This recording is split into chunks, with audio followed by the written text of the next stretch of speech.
मोटी परत में आती है। मलाइयो, हैवी होता है। मलाइयो, मलाई मलाई, अच्छा मोटी परत में होती है। हैवी होता है। हाँ, और ये बहुत हल्का होता है। ये हल्का होता है। बहुत हल्का होता है। ओके। हर एक स्थान की जगह की अपनी एक खासियत होती है, जिसे देखने के लिए पर्यटक पैसा इकट्ठा करके समय निकालकर मिलों का यात्रा करके पहुंचते हैं और उसकी लुत्फ उठाते हैं। जैसे कश्मीर का नाम सुनते ही लोग बर्फ सोचने लग जाते हैं, केरला याद आते ही दिमाग में हरियाली और चाय पकाना आ जाती है, लखनऊ और हैदराबाद मशहूर है उसकी बिरयानी के लिए, और कोलकाता में हावड़ा ब्रिज और उसकी रसगुल्ला दूर दूर तक हर साल पर्यटक भारी मात्रा में खींच ले आती है। ऐसा नहीं कि आजकल कॉपी पेस्ट नहीं होती है, होती है। मुंबई और कोलकाता का स्नो पार्क एक राहत तो देती है गर्मियों में, पर उसमें हिमाचल और कश्मीर की खूबियां थोड़ी ना होती है। वैसे ही मुंबई का बड़ा पाव दिल्ली पहुंचते पहुंचते पूरा रायता फैला देती है। तो इतनी सारी बकबक मैं जो कर रही हूँ उसका तात्पर्य ये है कि ओरिजिनल होती है और डुप्लीकेट। और आज इस वीडियो में हम लोग बात करेंगे उत्तर प्रदेश की बनारस शहर की उन खास जगहों और विशेष आइटम्सों की जो बनाती है बनारस का एकदम खास, एकदम अलग और हटके, और जिसे किसी भी हाल पे बनारस घूमते हुए मिस नहीं करना चाहिए, वरना आपकी बनारस यात्रा अधूरा ही रह जाएगी। तो जो पहला जो पर्यटक स्थान है वो एक बहुत ही बड़ा धार्मिक स्थल है। इनफैक्ट इसी के लिए लोग दूर दूर से हर साल, हर महीना, हर दिन, हर वक्त बनारस आते हैं। जी हाँ, बात हो रही है काशी विश्वनाथ जी की मंदिर की, जहाँ बाबा का एक लिंग प्रतिष्ठित है और लोग यहाँ पर आकर अपने माथा टेकते हैं पूरे श्रद्धा के साथ। ये मंदिर एक बहुत ही बड़ी क्षेत्र में फैली हुई है और इसका 4 फाटक यानी गेट है। यहाँ क्योंकि हमारे चैनल का नाम टिप्स टू ट्रैवल है, तो हम आप लोगों को देना चाहेंगे 5 बहुत ही महत्वपूर्ण सलाह। पहला टिप तो ये है कि गेट नंबर 3 और 4 सबसे ज्यादा श्रद्धालु से भरी रहती है, तो हो सके गेट नंबर 2 या उससे भी बढ़िया होगा अगर आप गेट नंबर 1 जो कि मणिकर्णिका घाट के बिल्कुल बगल में है उससे प्रवेश करें। बहुत सारे श्रद्धालु इस गेट को पसंद नहीं करते हैं क्योंकि ये चिता के सामने है और आप नहा धोकर मंदिर में पूजा देने आए हो। पर याद रखिएगा, बनारस में मणिकर्णिका घाट को बहुत ही पावन माना जाता है। टिप नंबर 2 ये है कि मंदिर के भीतर कोई भी बैग, मोबाइल या जूते वगैरह अलाउड नहीं है, तो ये सब बाहर लॉकर रूम में ही आपको रखना पड़ेगा। बैग वगैरह रखने के लिए कोई भी चार्जेस नहीं लिया जाता है, लेकिन हम चारों का मोबाइल रखने के लिए 50 रुपए देना पड़ा था, और चप्पल जूते वगैरह फ्री में रखने दिया जाता है प्रसाद काउंटर में ही। टिप नंबर 3 ये है कि बाबा का पूजा सिर्फ उनके प्रिय सामग्री से ही होती है, जैसे कि पानी, दूध, सिद्धि, फूल वगैरह। अगर आप प्रसाद लेना चाहते हो तो पेड़े वगैरह खरीद सकते हो, जो कि फ्रेश रहता है 8 से 10 दिन बाद भी। हम लोगों का 10 दिन का यूपी ट्रिप था, जिसके बाद जब हम लोग कोलकाता वापस गए तभी भी ये पेड़े इतने फ्रेश थे कि हम लोग इसे रिश्तेदारों के बीच बांट पाए। चौथा टिप ये है कि श्रद्धालु का लाइन कितना भी बड़ा हो, अंदर मौजूद एक बड़ी सी LCD टीवी में मंदिर का चित्र और महादेव जी का पूजा देखते हुए आपका समय कब बीत जाएगा और इस लंबी सांप जैसे लाइन को आप पार करके बाबा के द्वार पहुंच जाओगे, आपको पता भी नहीं चलेगा। कहने का तात्पर्य ये है कि लंबी लाइन देखकर धीरज मत खोइएगा। 5वां सलाह बहुत ही महत्वपूर्ण है। अगर आप लाइन में ज्यादा देर खड़ा नहीं होना चाहते हो तो गंगा आरती के समय ही चुने बाबा के दर्शन के लिए, क्योंकि उस वक्त दशाश्वमेध घाट पे लोग ज्यादा भीड़ करते हैं, ना कि मंदिर पे। बनारस आओ और गंगा आरती ना देखो, ऐसा तो हो ही नहीं सकता। हर रोज ये गंगा आरती दशाश्वमेध घाट पे सूर्य अस्त के बाद होती है, जबकि 80 घाट पे यही गंगा आरती सूर्योदय से पहले खत्म हो जाती है। पर ऐसा सोचने की गलती कभी भी मत कीजिएगा कि हर रोज होती है तो आज शायद भीड़ है, हम ये कल देख लेंगे, कल शायद इतनी भीड़ ना हो। नहीं, हर रोज होने के बावजूद भी पर्यटक इसे किसी भी हाल पे, कोई भी दिन पे मिस नहीं करते हैं। और भीड़ तो इतनी होती है कि भाई साहब पैर रखने की भी जगह नहीं होती है। अगर आप इस गंगा आरती को बहुत ही करीब से देखना चाहते हो तो हमारी इस वीडियो को, जिसका लिंक आपके नीचे दिया गया है और ऊपर शायद आई बटन में भी आपको दिख रहा होगा अभी, इसे क्लिक करके जरूर इस वीडियो को देख लीजिए, क्योंकि इस वीडियो में हमने वो सारे के सारे टिप्स दिए हैं जिसे फॉलो करने पर आपको गंगा आरती बहुत ही करीब से श्रद्धा और भक्ति के साथ देखने का मौका मिलेगा। सदियों से वाराणसी के एक स्थान से दूसरे स्थान जाने का मुख्य जरिया होता था ये जलपथ। पर आज विज्ञान की उन्नति के साथ साथ रास्ते, ऑटो, टोटो, बाइक वगैरह बन गया है मेन मोड ऑफ ट्रांसपोर्टेशन, जबकि नाव बिहार वाराणसी में बन गया है एक मुख्य पर्यटक आकर्षण। आप दशाश्वमेध घाट या 80 घाट या वाराणसी की कोई भी घाट पे पैर रखे नहीं कि कम से कम 4-5 नाव चालक भागते हुए आएंगे आपकी तरफ और अपने अपने भिन्न बोटिंग पैकेजेस का ऑफर करेंगे। अब ये पैकेजेस क्या है, कितने कीमत की है, कितने घंटों की है और इसमें क्या क्या सुविधाएं है और सबसे बड़ी बात क्या क्या स्कैम्स छुपी होती है, ये हमने ऑलरेडी बारीकी के साथ इस वीडियो में विश्लेषण कर चुके हैं। अगर आपने इस वीडियो को मिस कर दिया है फिर भी आप इस वीडियो को डिटेल्स जानने का रुचि रखते हैं तो लिंक ऊपर आई बटन में और नीचे डिस्क्रिप्शन में तो है ही, उसे क्लिक करके देख लीजिए। ये काशी विश्वनाथ जी मंदिर का पहला फाटक यानी गेट नंबर 1 है, जिसके बगल में ही है मणिकर्णिका घाट। ये राजा हरिश्चंद्र घाट है जहां हमें बताया गया राजा हरिश्चंद्र अपने जीवन काल में काम किया करते थे। ये दशाश्वमेध घाट है जहां हर शाम सूर्यास्त के बाद गंगा आरती होती है। ये 80 घाट जहां हर रोज सूर्य उदय से पहले गंगा आरती होती है। ये गंगा महल घाट जो कि 80 घाट के बिल्कुल बगल में है और उसके बगल में है रीवा घाट। इतने सारे घाट्स दिखाने की तात्पर्य ये है कि वाराणसी शहर 3000 साल से भी पुराना एक शहर है जो कि कहा जाता है भगवान शिव जी ने अपने हाथों से निर्माण किए थे। और यहाँ 84 से भी ज्यादा रिवर फ्रंट स्टेप्स यानी घाट्स है जिनका अलग अलग पहचान है, ऐतिहासिक मूल्यता है और तात्पर्य भी है।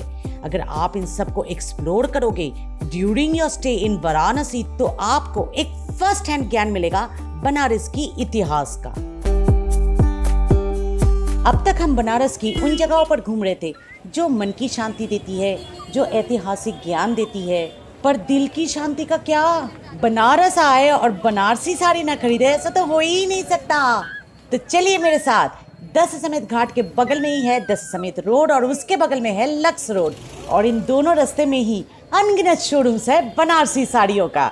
तो चलिए जाकर घूमते हैं, छांटते हैं, पसंद करते हैं और फिर खरीद लेते हैं। पर एक बात का ध्यान रखिएगा, साड़ी आपको पहचान में आना चाहिए। अगर आपको बनारसी साड़ी का कोई ज्ञान नहीं है तो साथ में किसी को ले लीजिएगा जो पहचानते हैं बनारसी साड़ी, ताकि आप कोई गलत मटेरियल खरीद कर वापस अपने होम टाउन में आकर रिश्तेदारों और आसपास जानने वालों का मजाक के कारण न बन जाओ।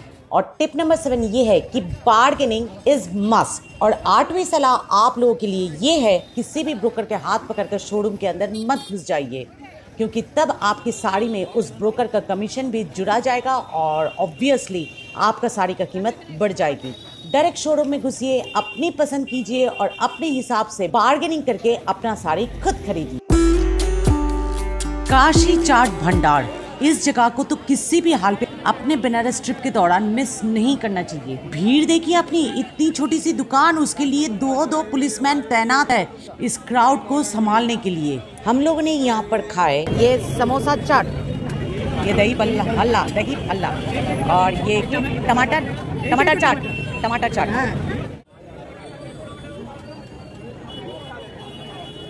पालक पनीर कोणता? पालक फाइनली ब्लू लस्सी खुजते पेची उल्टा। भैया कितना करके? अच्छा ऊपर में। फाइनली हम लोग आ गए ब्लू लस्सी शॉप में लस्सी पीने के लिए, पर ये जगह इतनी छोटी और इतनी क्राउडेड थी कि क्या ही बताए। एक टाइम तो मुझे ऐसा लग रहा था कि मैं कोई शादी की दावत में आई हूँ और चेयर पकड़ के बैठे रहो कि कब एक एम्प्टी होगा और उस पे जाकर मैं बैठ जाऊंगी। और ऊपर से ये दीवार, OMG, इतने सारे इन्फ्लुएंसर्स, यूट्यूबर्स, फॉरेनर्स की पिक्चर्स और ऑटोग्राफ से पूरा भरी हुई थी और उन लोगों के कमेंट्स भी था यहाँ।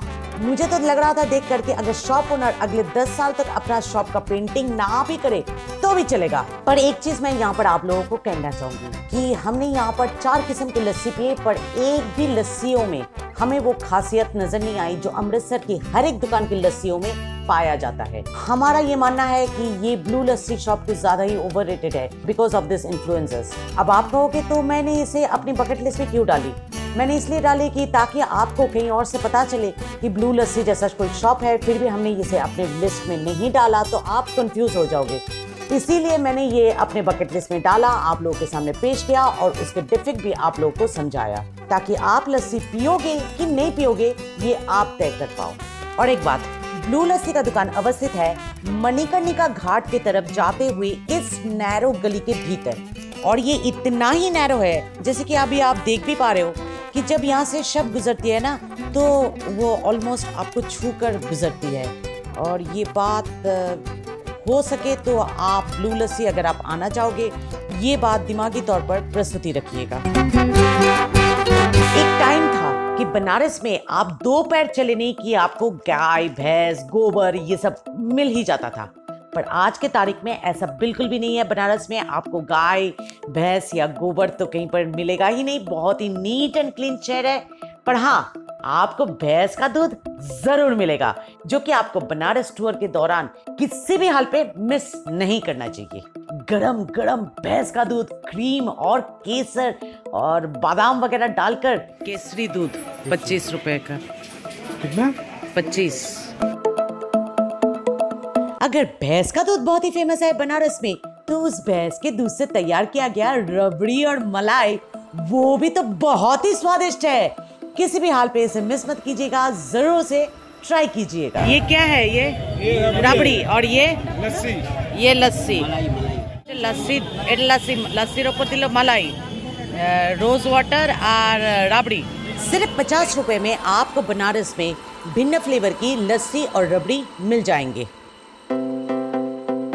मलायो, ये फूड आइटम खाना तो दूर की बात, आज तक ये शब्द मेरे कान को प्रवेश भी नहीं किया था। पहली बार हमने ये क्यूजिन चखा बनारस में आकर, और भाई साहब क्या टेस्ट, मतलब मजा ही आ गया। आप लोग अगर मतलब ये पहले जो भी हमने फूड आइटम आप लोगों को बताया वो अगर मिस भी कर दो, पर मलायो किसी भी हाल पे मिस मत कीजिएगा। वजन में बिल्कुल ये हल्का है, पर आपका पेट 2-2.5 घंटे के लिए पूरा भर जाएगा। इट्स फैंटास्टिक, बहुत ही स्वादिष्ट। ये डिफरेंस क्या है भैया मलाइयो और मलाई में? मलाई अच्छा मोटी परत में होती है। हाँ, और ये बहुत हल्का होता है। ये हल्का होता है। बहुत हल्का। ओके, आपका दुकान का नाम क्या है? गोवर्धन मिल्क बहार। गोवर्धन मिल्क बहार, इस दुकान का नाम याद रखिएगा। ये काशी विश्वनाथ जी मंदिर का गेट नंबर 2 और 1 के बीच आता है, मणिकर्णिका घाट के ओर जाते हुए गली में पड़ता है। ये दुकान इसलिए स्पेशल है क्योंकि ये आपको मलायो आपके आंखों के सामने एकदम फ्रेश तैयार करके देता है, और ऊपर से जैसे ही आपका मलायो खत्म हो जाता है तो आपके कुल्लर में थोड़ा सा वो भैंस का दूध भी डाल देता है चखने के लिए, और वो एकदम निःशुल्क है, यानी एकदम फ्री ऑफ चार्ज। आपको एक्स्ट्रा कोई भी पैसा वो चार्ज नहीं करता है। हम लोग हर साल अलग अलग राज्य में जाता है, भिन्न चीजें ट्राई करते हैं, ताकि आप लोगों के लिए इस तरह का इंफॉर्मेटिव वीडियो बना पाए।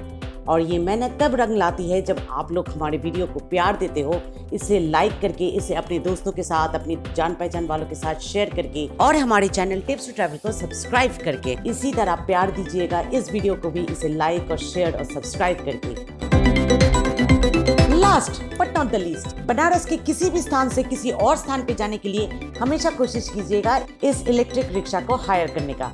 इससे एक्सपीरियंस आपका बहुत ही मजेदार होता है, और ऊपर से आपका वाहन खर्चा भी बहुत ही कम हो जाता है, क्योंकि इलेक्ट्रिक रिक्शा सबसे चीपेस्ट मोड ऑफ ट्रांसपोर्टेशन है बनारस में। और हाँ, हमेशा कोशिश कीजिएगा पीछे वाला सीट में बैठने के लिए, उससे एक्सपीरियंस ज्यादा मजेदार होता है। এটা मलाई दूध के ऊपर जो रहता है।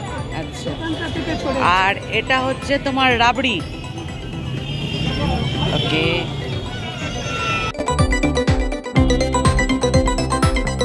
Click to see the next video and happy journey!